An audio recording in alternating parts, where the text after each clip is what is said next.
lowest fording point and the highest tidal point on the Western Cleddau. As a Norman settlement, the town flourished as a busy port and trading centre. Its 3 medieval churches testimony to the wealth generated. By the 15th century, a charter bestowed on the town county powers, a sheriff and a mayor. By the end of the 16th century, it had its own great sessions, a member of parliament and numerous trade fairs and guilds. With the coming of the railway in 1853, goods arrived from further afield, and Haverforwest, as a bustling trading port and industrial town, went into decline. But with many wealthy county families and self-made tradesmen and professional people frequenting or living in the town, the future was far from bleak. By the opening of the 20th century, Haverforwest had confirmed its role as the chief administrative and commercial centre of Pembrokeshire, and with its assizes, its numerous markets and its grand fairs, the town thrived.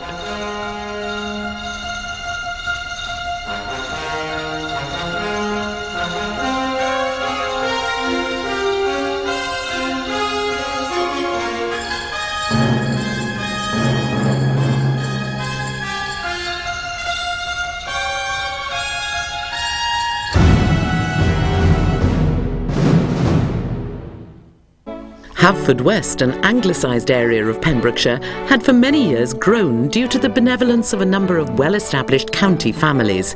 They'd come for the fairs and the hunt season, staying at their elegant town residences. With the many balls, the services of local tradesmen were often required. In order to get the ladies there in winter, my old uncle was telling me, he was born, as I've said, in 1857. He could well recall the men who used to carry these ladies from their townhouses down the assembly rooms for the balls in sedan chairs which contained heating pans to keep them warm. In 1902, the High Sheriff of Pembrokeshire was Dr. Henry Owen, and he welcomed the High Court judge to the summer assizes. After a ceremony at St Mary's Church, a guard of honour from Pembroke Dock would accompany the judge to Shire Hall, followed by many curious onlookers. As he entered the Shire Hall, 2 trumpeters played a very mournful ditty, to which the locals had added a lyric. And they sang, "The judge is come, the judge is come, to judge his prisoners one by one." James Eaton Evans's great-great-grandfather arrived in Haverforwest around 1800 to train as a solicitor. By 1900, James's father was the town's under-sheriff who performed a traditional ceremony. If the town had no crime when the assizes, the under-sheriff of the town used to present the judge with the white doves. A community-spirited town grocer, Sidney Rees, set up a town improvements committee. By 1908, they'd developed Scotchwell's Walk. It was a beautiful walk, and of course there's the story of the swans that were sent down from Windsor Park by King Edward, together with quite a miscellany of ducks. And I was told this authentically by the gentleman who delivered the fowl to Scotchwell from the train. The swans were there for some years, but the ducks had disappeared by Christmas. When the sitting MP was elevated to the House of Lords, the 1908 by-election generated great interest, especially among the suffragettes. The suffragettes came down with the express purpose of getting the Conservative candidate, who was Mr Winford Phillips, later Lord St David's, Roach Castle, of getting him in because the Conservatives were then more sympathetic towards women's suffrage. Unfortunately, they didn't manage it, and Walter Roach got 50% of the votes. Ironically, Walter Roach was a huge supporter of women's suffrage. The town was fiercely liberal, and Roach went on to a landslide victory in the general election of 1910. Haverforwest boasted a number of car owners in the very early days. John Bland, Eric Green and Sidney Rees were quick to show off their cars. Already a horse mail carrier, by 1912 Bland's had a number of cars for hire. Jack Holt remembers how his father was promoted from the blacksmith shop at Bland's garage. Bernie, you'll have to learn to drive this. And Bland's a farm in Poyston Farm. That's just up by Withybush Aerodrome. And my father drove the pony and trap up, and Mr. Bland drove the car up with the instruction book. And Dad drove the car around the fields a few times up there. And the next morning, Dad had to drive 5 cattle dealers to St David's, which was 15 mile and 16 hills. So he'd never changed gear before, only in the field. When the First World War began, the Pembrokeshire coastline was dotted with many camps defending the western shorelines, as Barrett Lee remembers. I remember down in Olton they had trenches around the coast, you know, where these boys were on guard. Some 3,000 Pembrokeshire men lost their lives during the war. One local man, Hubert Stokey Lewis, displayed great bravery whilst fighting in France. He was only 19, I think he was very, very young. One of nature's scrum halves, you know, and he apparently wiped out a German machine gun nest with a bayonet, single-handed, saving his comrades in the process. So it was an act of sheer gallant madness, really. He went on to receive the Victoria Cross and unveiled the War Memorial in Salutation Square. For centuries, schooners had come to trade at the warehouses along the quay. And Barrett remembers the Water Lily delivering lime to the kilns in Cartlet. I remember the captain of the Water Lily, a man by the name of Purser. And while she was in Haverforwest, his son used to come to school. Quay Street still had a nautical flavour as traders frequented the many hostelries. It wasn't safe to go down there. There was a certain lot of people there that used to like to give vent to their feelings. At the top end of town was St Thomas's Green, where the monthly cattle fair was held, with the horse and pig fair a day later. And dating back to medieval times was the Portfield Fair, always held on October the 5th. By the 20s, it was less a hiring fair and more a fun fair, with Sydney Daddy White's huge helter-skelter. That was built in the Fox and Hounds yard in Hill Street. And then they put it out on St Thomas Green, and Les Thomas and Daddy White's grandson and a few of us used to give us free rides to get his slippery. Daddy White opened the first cinema, the Palace, in 1913, and after the war converted the Temperance Hall into the Cinema Deluxe. In 1922, Gwilym Lloyd George became the local MP, with a little help from his father. A protest vote, due to the closure of the Pembroke Docks in 1926, ousted him for a term. There was a knock-on effect from Pembroke Dock closure in the 1920s, and the general recession, and farming was sort of struggling. But I think Haverforwest rose above that in a sense because it was still the county town and the market town, and at that time there were still boats coming up the river. Farming was small scale, with just a dozen breeding sows and less than 40 cows on most farms. A key earner for the farmer was the weekly visit to the market hall. On a Saturday, I can remember the market hall in Market Street. There'd be traders there in all manner of requisites, from clothing right through to meat and poultry and butter and bacon. The number of butchers in the town in those days would probably be anything between 15 and 20. The top of High Street was traditionally the centre for shopping. During shopping week, held every summer, the traders would go to town.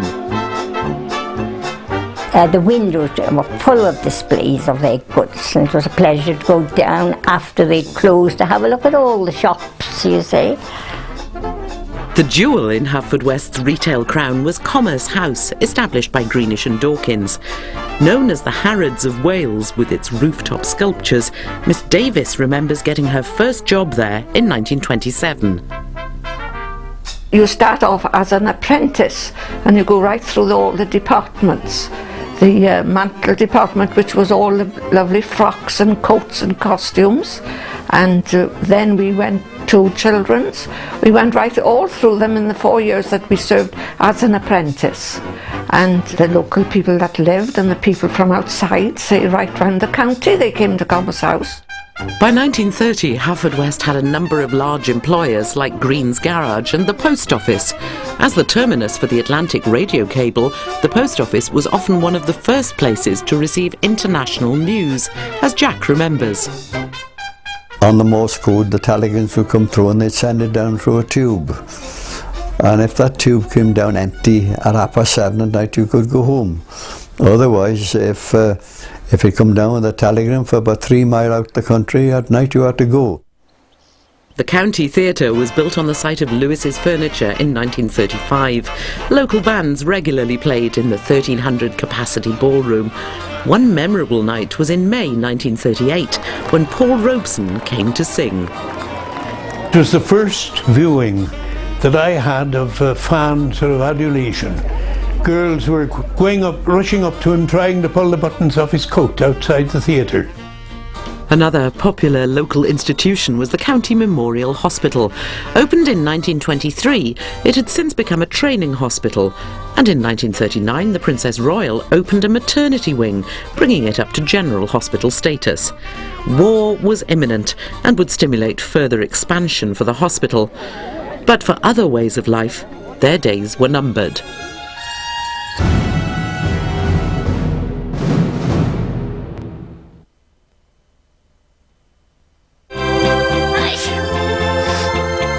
We all fall in love, and we all get colds.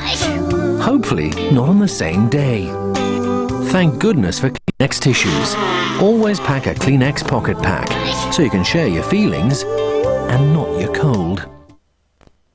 Ground control to Major Tom. Ground control to Major Tom. Check ignition and... Who let the dogs out? Who let the dogs out? Who let the dogs out? Just wanna dance another word. The singers who can swim. Just wanna dance another word. The singers who... You hear me, Major Tom? Can you hear? Does scenery like this leave you speechless with wonder? Then you need to meet the man who's never lost for words. I bow to the majesty of mountains. Stories, magical, fantastic. An oasis of tranquility. More breathtaking landscapes in the new series of Fishlock's Wild Tracks, next Tuesday, 7:30 on ITV1.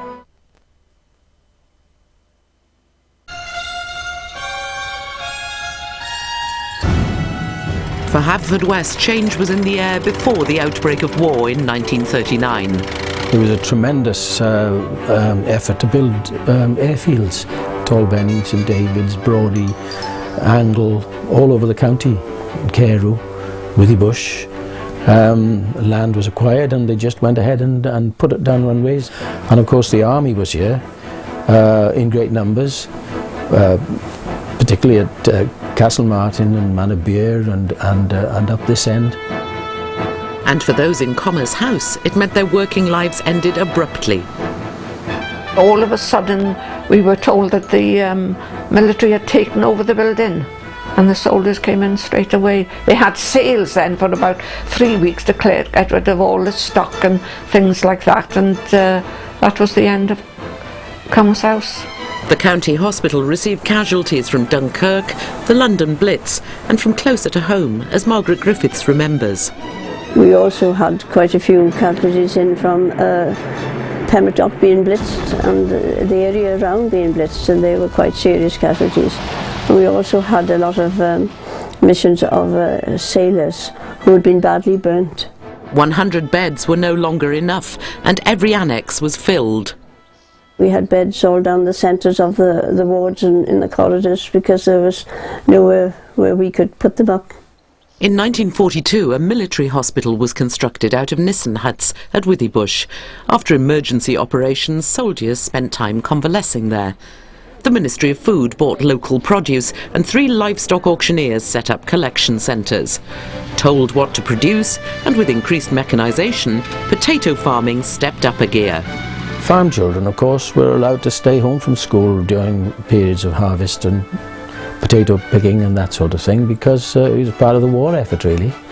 But we other boys used to get a few shillings too, going out spud bashing, as it were. German and Italian prisoners of war were sent to help on the farms, many of which went on to build big businesses after the war. Mr. Peterson was a classic example really, because he acquired, ironically, some ex-MOD buildings near Tolbenny Airfield, on the fringe of the airfield, and he did them up and put poultry in them, and he built up until he had a very flourishing frozen food industry there. Haverforwest escaped the war largely unaffected. Only 2 bombs, jettisoned after the assault on Pembroke Dock, landed on City Road and no one was hurt. But after the war, the ballroom in the county theatre didn't reopen and schooners no longer travelled up the Western Cleddau. And the town's politics was about to change. Despite numerous campaigns by the well-loved Willie Jenkins, Haverforwest had rejected Labour, though in 1950 Liberal Gwilym Lloyd George did lose the seat to Labour's Desmond Donnelly. He loved publicity, and he always produced the goods. As far as the press was concerned, Desmond could always be relied upon to produce something sensational or semi-sensational, something that would make people talk. By the mid-50s, the assizes and quarter sessions were losing much of their pageantry and their days were numbered. However, Haverforwest did resurrect another local tradition, the beating of the bounds. They used to go around the bounds of the river. They used to get a launch up from Milford, and they used to go down to the boundary, which was supposed to be a white stone opposite Bolston. That was the limit of the mayor of Haverforwest. Established in 1789, Llewellyn Churn Works was the principal business in Haverforwest at the turn of the century. Specialising in butter churns, the company won many prestigious awards and exported globally. Emlyn Thomas was an apprentice in 1958. Well, the cooper was the person that put the bands round the barrels and churns and the blending tables. And we had, the last one I worked on, was the biggest one I worked on, was a creamery or in Merseyside. You could stand inside it. Pembrokeshire farmers were now specialising in early potatoes and turkey farming in particular. The Llewellyn family reared turkeys and would often call on the workers from the churn works in high season. We would be expected to go there. Not only myself, there'd be other trades. There'd be the blacksmith, there were bricklayers there, we'd all have to go to the farm every so often to tidy up, to repair. We would make pole sheds for the turkeys. I can remember one year they had 36,000. We were the maintenance gang for a very, very large farm. Hundreds of local ladies would get seasonal work picking potatoes. After converging on Haverforwest, the potato lorries would head for the north of England. I remember coming back to West Wales one evening and we counted nearly 150 lorries going east with potatoes from Pembrokeshire. Ambitious plans were in the pipeline by the early 60s. A campaign was launched for a new General Hospital at Withybush and against the General Hospital relocating to Carmarthen. And in 1963, Desmond Donnelly cut the first turf for Regent Oil, one of the huge oil refineries built near Milford Haven. With the increased traffic through Haverforwest to Milford, the first road surveys were conducted. And as a consequence of the Cold War gaining momentum, the Americans were back. They installed a top-secret US Navy facility at the Royal Naval Air Station at Brawdy. They built this very modernised looking building, which was said to be packed with computers. They dug a trench all the way to the coast, and then cables were laid right out into St Bride's Bay, and were so sensitive that they could pick up Russian submarine movements way out in the Atlantic and all around the British coast. Everybody knew what was going on there, although it was top secret, hush hush. It was difficult for the churn works to keep up with the times, despite diversifying into farm machinery. The advent of stainless steel churns meant it closed in 1968, but for the younger generation, their skills stood them in good stead. Because of the schooling of the carpentry there, that you was trained to such a high standard that you could walk into any carpentry job in the county. So anybody that served his time in the churn works was never out of work because of his skill. In the 1970 general election, a split in the Labour vote helped Conservative candidate Nicholas Edwards win the Pembroke constituency. He later went on to become the Secretary of State in 1979. And despite the region not being Welsh-speaking, Haverforwest welcomed the National Eisteddfod in 1972. With the reorganisation of local government, the new Preseli District Council embarked on an ambitious road scheme. In 1976, it rerouted traffic from Haverforwest High Street along Freeman's Way, a bypass which bisected the town, as Jack recalls. I could come out of my house here where I'm living now at Prendergast, and I could walk on the pavement right up to St Thomas Green, and I could go up a city road, up the Porfield, anywhere in the town you could walk on the pavement. But now what have we got? Pebbles, bridges and underpasses. By the late 70s, the infrastructure around Salutation Square was changing. The Welsh Office and Council compulsory purchased many houses for demolition. Anne Thomas's family had a house on Salutation Square. She remembers the changes. We didn't want it to go. I always thought it would be in the family and stand around forever. But powers that be decided they wanted to progress. The house was in the way, so it went along with everything else that was along that street. But some developments guaranteed families like hers work in the town. Such was the case with the new Withybush Hospital. Many members of the same families worked there when it finally opened in 1979. You seemed to know everybody, or if you didn't know them, they knew who you were. And because most mum and dad worked in the hospital, they knew whose daughter I was. One loss to the town in 1980, which caused great distress, especially for those who'd played there in its heyday, was the County Theatre. It was a terrible loss to the town. And then, of course, to see it become a car park for councillors and their officials, that was heartrending. And the demolishing of the place, they say it cost more than the actual cost of building it, because it was so sound. And more change was to come. Shopping gradually relocated along Bridge Street. Land was cleared for the first supermarket. The old market hall was closed and a new one built on the riverside. By 1987, the Churnworks building finally went, but some remained philosophical. It was sad to see them disappearing, but understandable with technology, and one must move ahead. You've got to give way to roads and supermarkets. But it was sad to see it. It was sad to see it be knocked down. With characters worked. By the early 90s, the building of a large multi-million-pound shopping complex was underway to bring the shopping on offer back up to county town status.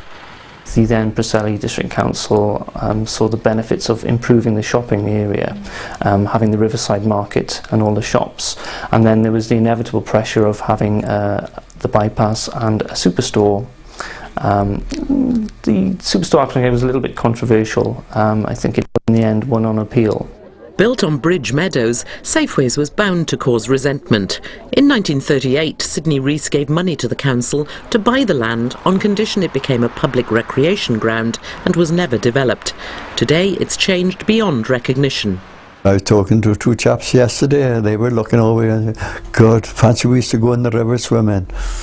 All the boys from Prendergast learned to swim in the river up here. But for many, the positives outweigh the negatives. Part of the package of that redevelopment was actually to relocate the football pitch back. So you still have a football pitch in Bridge Meadow, but it is further up the estuary. But you have the Safeway development now in its place. But they sort of did carry out a lot of works on the upgrading of the roads. They did alleviate some flooding problems actually, because that part of Haverforwest was prone to flooding at high tides, and they put in a lot of works to safeguard that. So again, it's a balancing act with some benefits were brought to Haverforwest.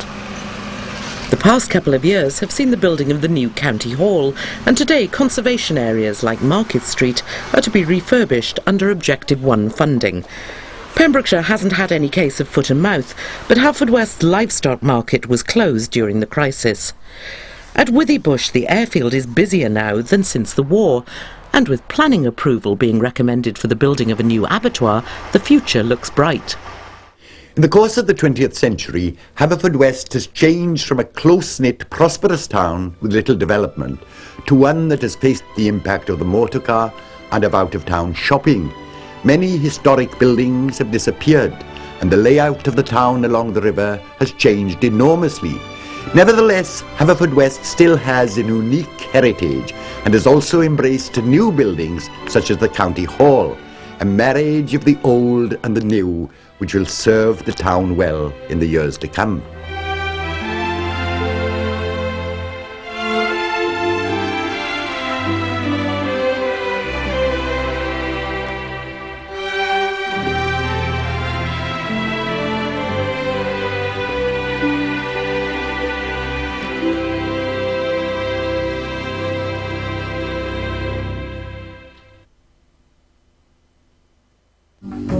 First a kiss, then what? Must be tough, watching your wife do that with another man. Barisha was all over you. What do you expect Maynard to do? Yeah, well, none of this is for real, is it? Or is it? Are you still holding a torch for me? A feature-length episode of The Bill.